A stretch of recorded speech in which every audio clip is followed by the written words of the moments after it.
Друзья, всем привет! Кто-то из вас уже опробовал и, возможно, придерживается сыроедения и вегетарианства, а кто-то только решается, а кто-то и вовсе недавно узнал о таком виде питания. Меня зовут Иван Кузьминов, и я сыроед со стажем более 6 лет. И сегодня я поделюсь с вами лучшими книгами по сыроедению, которые раскрывают этот образ жизни со всех сторон и помогают начинающим и могут быть полезны даже для опытных сыроедов. В этих книгах зачастую есть и медицинские факты, и любопытные лайфхаки сыроедства, и истории опыта других людей, увлекающихся этим питанием.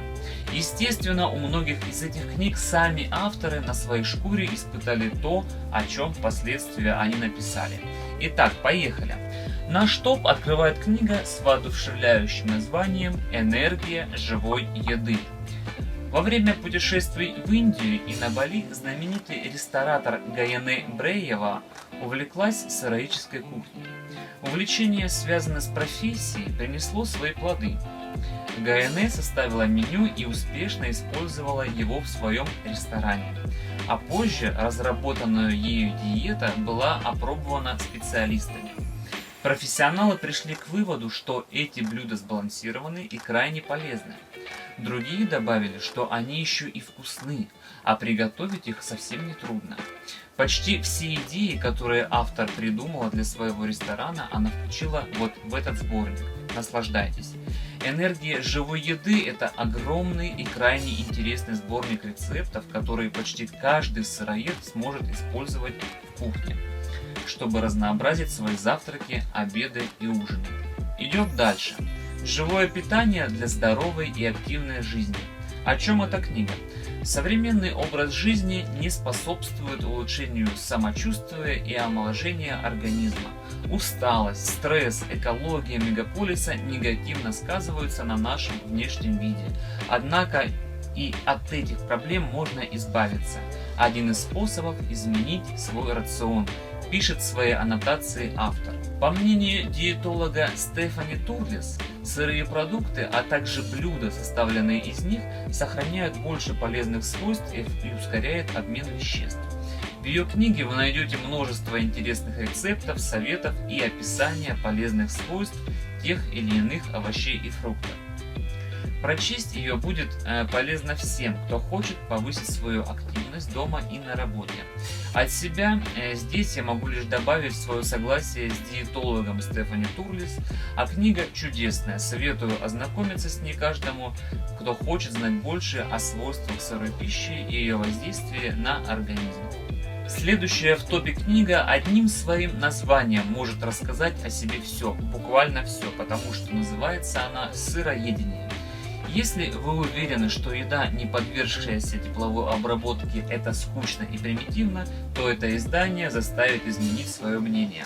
На его страницах можно найти самые разные рецепты от супов до изысканных десертов. Кроме того, авторы снабдили свой труд советами о том, как лучше переходить на этот рацион, какие продукты обязательно стоит есть, а от каких можно отказаться совсем. Если вы только намереваетесь попробовать новую для себя систему потребления пищи, сборник будет для вас либо толчком вперед, либо поводом отказаться от этой затеи. Решать вам. Еще одна книга в нашем топе имеет длинное и интересное название «Энциклопедия умного сыроедения. Здоровое питание 21 века». Увидев книгу с таким названием в магазине, я бы уже заинтересовался и решил в нее заглянуть хоть мимолетом. Но сегодня интернет представляет большинство из перечисленных многих книг в открытом доступе, так что, друзья, пользуйтесь, скачивайте, читайте и развивайтесь. В описании все ссылки на данную литературу я, конечно же, оставлю для вас. И помимо обыкновенных рецептов, которые вы можете найти на множестве сайтов по теме, данный том включает в себя рассказ о приготовлении сыроедных блюд, изготовленных из проростков зерновых, бобовых, овощей, трав и даже листьев. Насыщают эти кушанья не хуже, чем мясо и рыба, а пользы, по мнению их изобретателя, приносят гораздо больше, написано в описании книги. Что ж, поверим ей и узнаем, какие рецепты ждут нас на ее страницах. Многие из нас любят коктейли. Нередко коктейль — это вкус детства. Когда, допустим, мы шли гулять куда-то с семьей, и там все заказывали потрясающие молочные ванильные коктейли.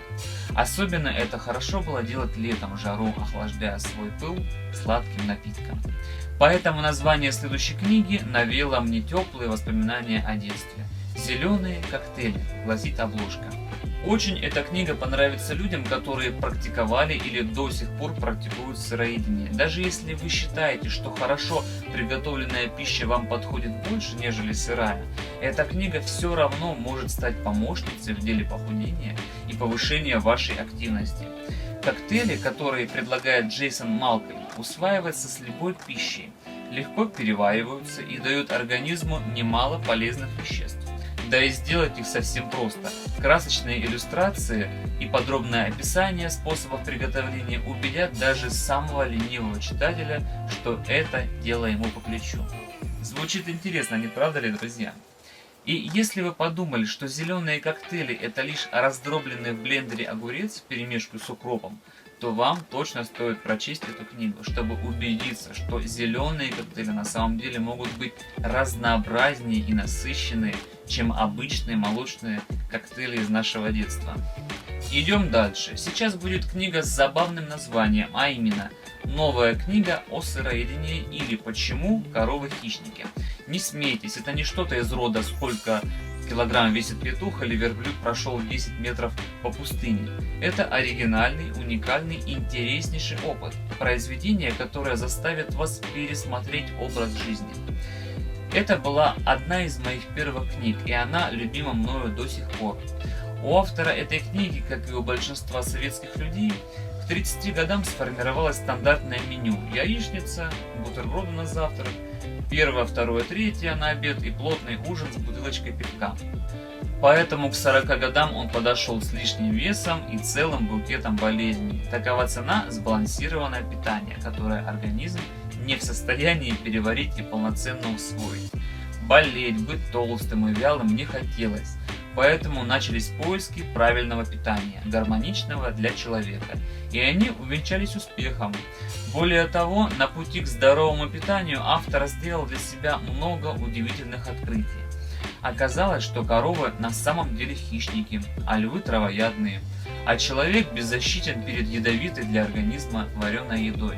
Но самое главное открытие, что сыроедение не диета, это питание, строго соответствующее устройству пищеварительной системы человека, позволяющее есть сколь угодно много и быть здоровым и стройным.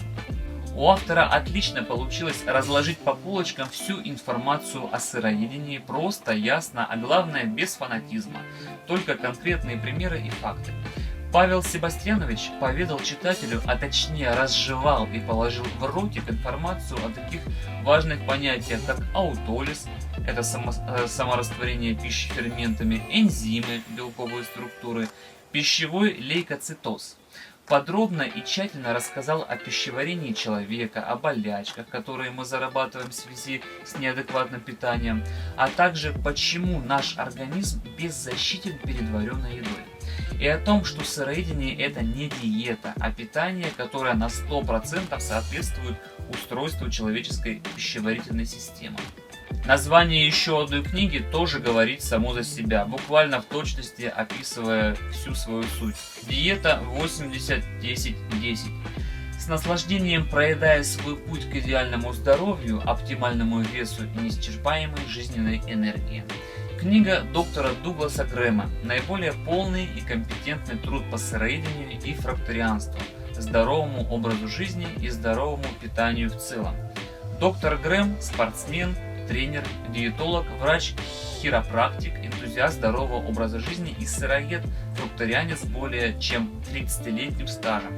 Консультирует спортсменов, а также звезд Голливуда. О нем я рассказывал в своем видео про звезд-сыроедов.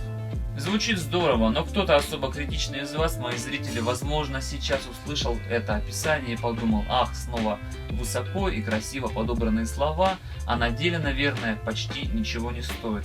Стоит. Для вас я нашел рецензию этой книги, которая когда-то впечатлила меня, и я решил ею с вами поделиться.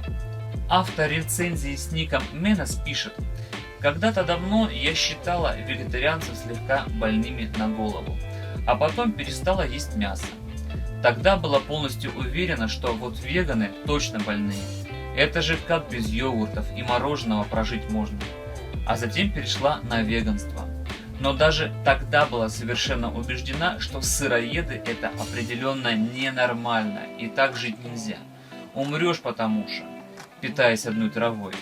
И вот я узнаю все больше на эту тему, интересуюсь. Адекватных сыроедов пока не встречала, но и не считаю их всех чокнутыми, уже прогнали. А теперь я закончила эту книгу, и весь мой путь показался таким правильным и логичным. Благодарю Вселенную, что наткнулась именно сейчас и именно на эту книгу. Мистер Ди объяснил все доходчиво, адекватно и без фанатизма. Теперь я пробую. От фруктов еще точно никто не умирал. И если вначале я думала, что это еще один просвещенный мудрец, который будет втирать мне какую-то дичь, то после прочтения мне хочется лишь сказать ему большое спасибо. Надеюсь, не только Менес, но и те из вас, кто по моему совету решит прочесть эту чудесную книгу, обязательно скажут свое спасибо. Сегодня вы можете сделать это в комментариях, прежде чем начать свой путь в книжный мир сыроедения. Ну а на этом, дорогие друзья, у меня все. Надеюсь, вам понравилась эта подборка книг. Когда-то, лет 6 назад, я все это запоем читал, но, готовясь к этому ролику, конечно же, с удовольствием перелистал еще раз. Каждый раз находишь для себя что-то новенькое. Так что стройте свою здоровую библиотеку, расширяйте кругозор, читайте и наслаждайтесь жизнью. А с вами был я, Иван Кузьминов. Не забудьте подписаться на канал и нажать на колокольчик, чтобы проследить за всеми свежими видео.